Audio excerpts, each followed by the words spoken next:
صلاة والسلام عليك يا رسول الله صلی اللہ تعالی علیہ وسلم۔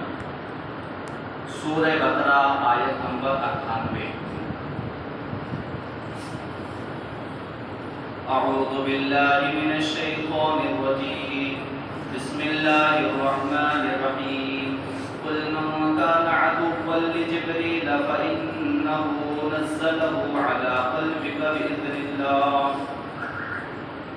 قلبك بإذن الله مصدقا لما بين يديه وهدى وبشرى للمؤمنين۔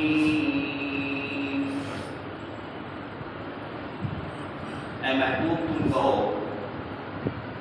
کہ کون ہے دشمن جبریل کا، کہ بے شک اس نے تو اتارا اس کو تمہارے دل پر اللہ کے حکم سے،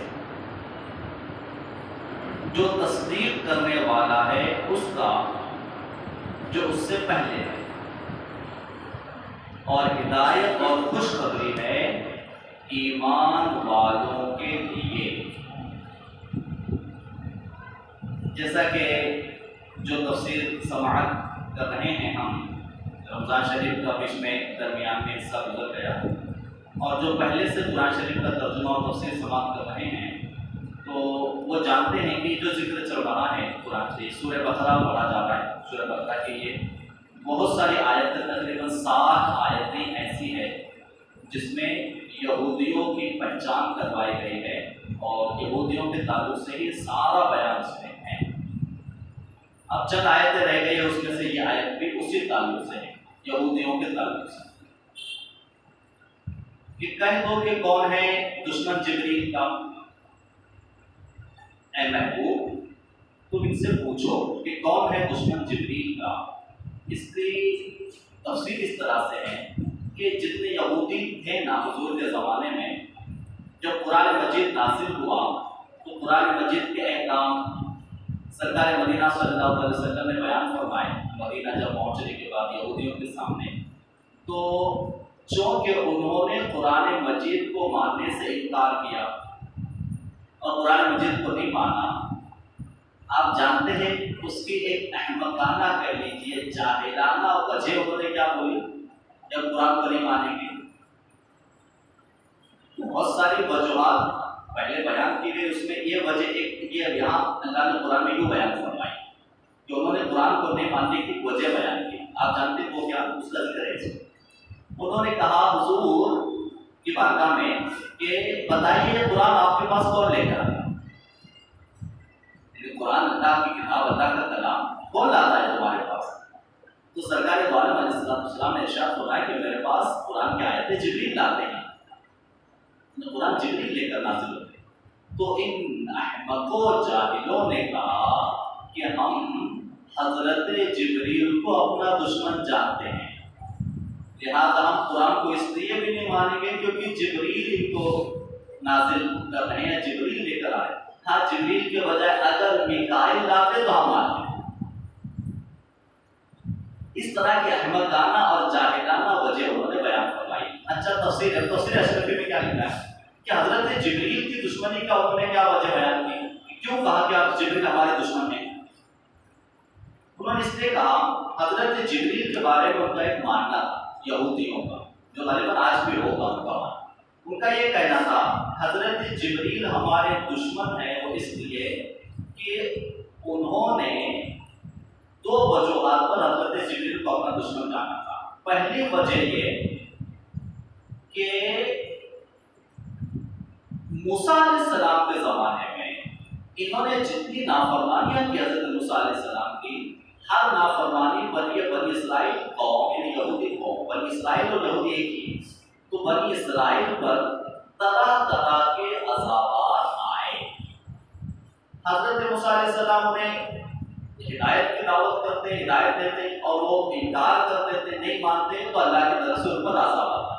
ہر امت حضرت آدم سے لے کر حضرت عیسیٰ علیہ السلام کی امت تک تمام امتوں میں دیکھ کے سب سے زیادہ عذابات طرح طرح کے اگر آئے تو بنی اسرائیل پر آئے۔ تو انہوں نے تحقیق کی کہ یہ عذابات آخر ہم پر لاتا کون ہے؟ یہودیوں نے بنی اسرائیلیوں نے اس وقت تحقیق کی حضرت موسیٰ علیہ السلام کے ذریعے سے کہ کہ یہ سارے عذابات جو ہم تک آتے ہیں یہ عذابات کون لاتا ہے؟ تو حضرت موسیٰ علیہ السلام نے بتایا تھا کہ حضرت جبریل ہے. تو لہٰذا اس وقت سے ہی حضرت جبریل سے انہوں نے یہ کہا کہ جبریل ہمارے دشمن ہیں کہ ان کو بنا کر عذابات نازل کیے.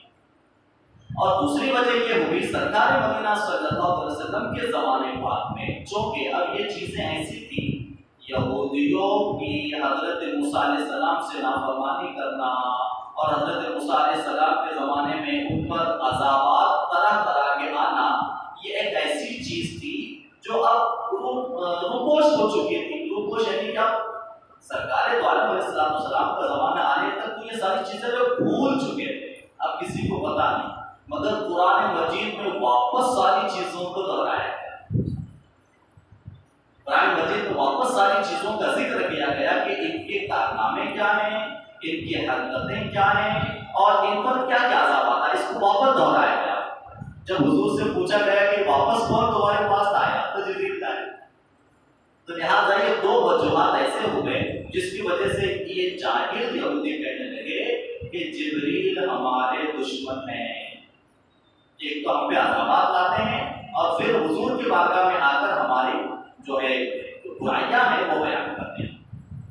حالانکہ دیکھیں قرآن میں اللہ ارشاد فرماتا ہے قل من کان عدوا لجبریل، کہہ دو کہ کون ہے دشمن جبریل کا. جبریل کے دشمن کون ہو، کیوں ہو؟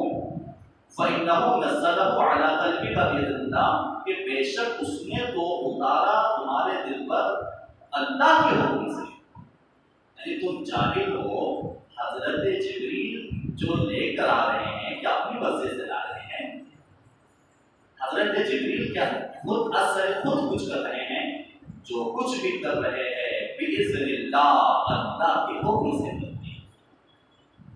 اور وہ بھی کیا ہے؟ مصدقا لما بین یدیہ، یعنی جو کچھ بھی حضرت جبریل نے ابھی لایا یعنی قرآن مجید کی آیتیں، تو اللہ ارشاد فرماتا ہے کہ مصدقا لما بین یدیہ، یعنی یہ تو تصدیق کرنے والا ہے جو اس کے آگے ہے. یعنی یہ نہ قرآن توریت کا انکار کرتا ہے، نہ قرآن زبور کا انکار کرتا ہے، نہ قرآن انجیل کا انکار کرتا ہے. آسمانی کسی کتاب کا قرآن انکار نہیں کرتا، بلکہ آسمانی تمام کتابوں کی قرآن تصدیق کرتا ہے.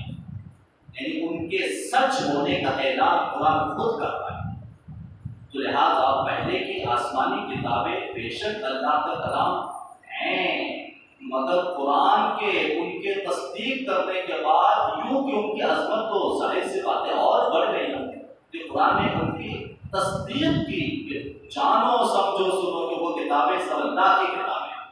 جب قرآن نے تصدیق کی تو اللہ ارشاد فرماتا ہے کہ حضرت جبریل خود سے تو کچھ نہیں کرتے، سب اللہ کے حکم سے کرتے ہیں. اور وہ چیز جو کچھ بھی لا رہے ہیں یہ ساری پرانی کتابوں کی تصدیق ہے، ایسا نہیں کہ ان میں سے کسی کتاب کا انکار ہے. تو ہدی و بشریٰ للمؤمنین، اور ہدایت اور خوشخبری ہے ان کے لیے جو ایمان لائیں.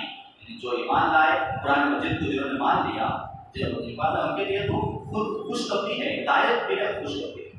اگلے آیت کریمہ من کان عدوا لجبریل من کان عدوا للہ وملائکتہ ورسلہ وجبریل ومیکال فإن اللہ عدو للکافرین. جو ہوا دشمن اللہ اور اس کے فرشتوں اور اس کے رسولوں اور جبریل اور میکائیل کا، تو بے شک وہ اللہ کا دشمن ہے. اور بے شک وہ اللہ کا دشمن ہے نہ ماننے والوں کا. یہ کافرین اللہ کے دشمن ہیں.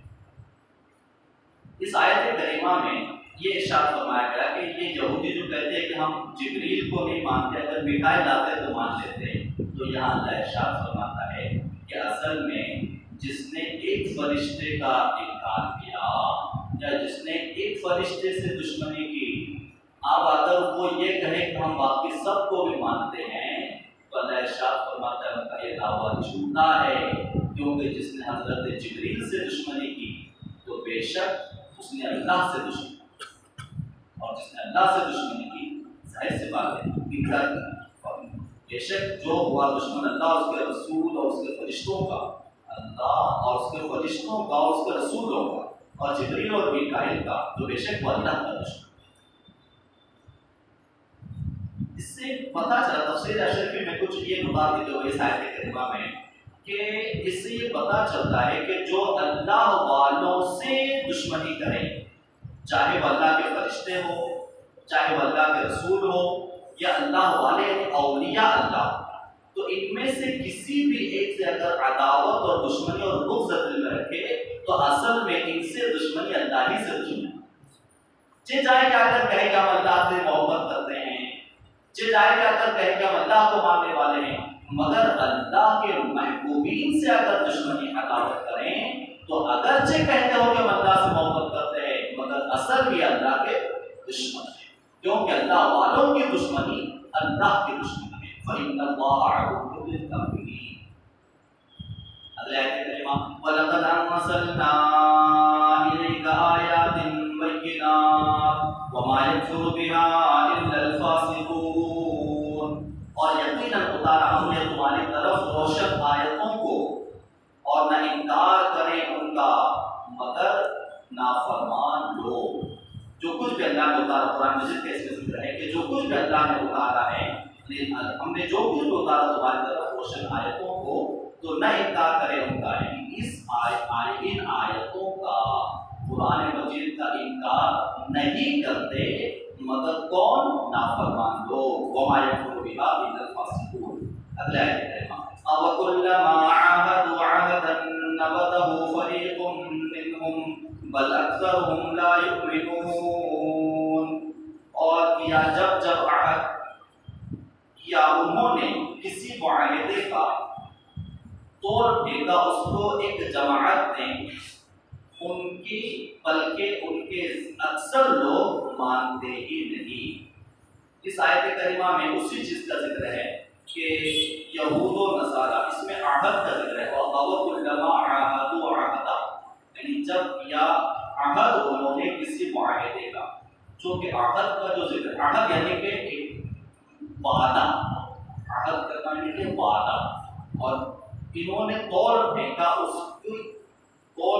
اس کو ایک جماعت نے، بلکہ زیادہ تر نے تو مانا ہی نہیں. تو یہ عہد کا جو ذکر ہے، یہ وعدے کا جو ذکر ہے، اصل میں یہ وعدے کا ذکر اللہ نے اس آیت میں اس لیے فرمایا ہے کہ جب توریت میں اللہ تعالیٰ نے اپنے آخری پیغمبر کی نشانیاں، اپنے آخری پیغمبر کے آنے کی بشارت دی تھی، تو ان تمام بنی اسرائیل اور یہودیوں نے یہ وعدہ کیا تھا کہ ہم آخری پیغمبر پر ایمان لائیں گے. انہوں نے وعدہ کیا تھا کہ ہم آخری پیغمبر پر ایمان لائیں گے، عہد کیا تھا. مگر یہاں ارشاد فرمایا گیا کہ انہوں نے اپنے عہد کو توڑ دیا، اپنی باتیں کو توڑ دیا، اور ایسے توڑ دیا کہ ان کو پیٹھ کے پیچھے ڈال دیا، یعنی کہ جانتے بوجھتے ہوئے بھی بس کچھ تو ڈال دیا. بل اکثر ہم لا یؤمنون، اور بہت سے ایسے تو ہے کہ جنہوں نے مانا ہی. انشاءاللہ 11 منٹ ہو چکے ہیں، اگلی آیت انشاءاللہ کل ہے. ان اللہ وملائکتہ یصلون علی النبی یا ایھا الذین آمنوا صلوا علیہ وسلموا تسلیما. اللهم صل علی سیدنا و مولانا محمد وعلی آل سیدنا و مولانا محمد وبارک وسلم.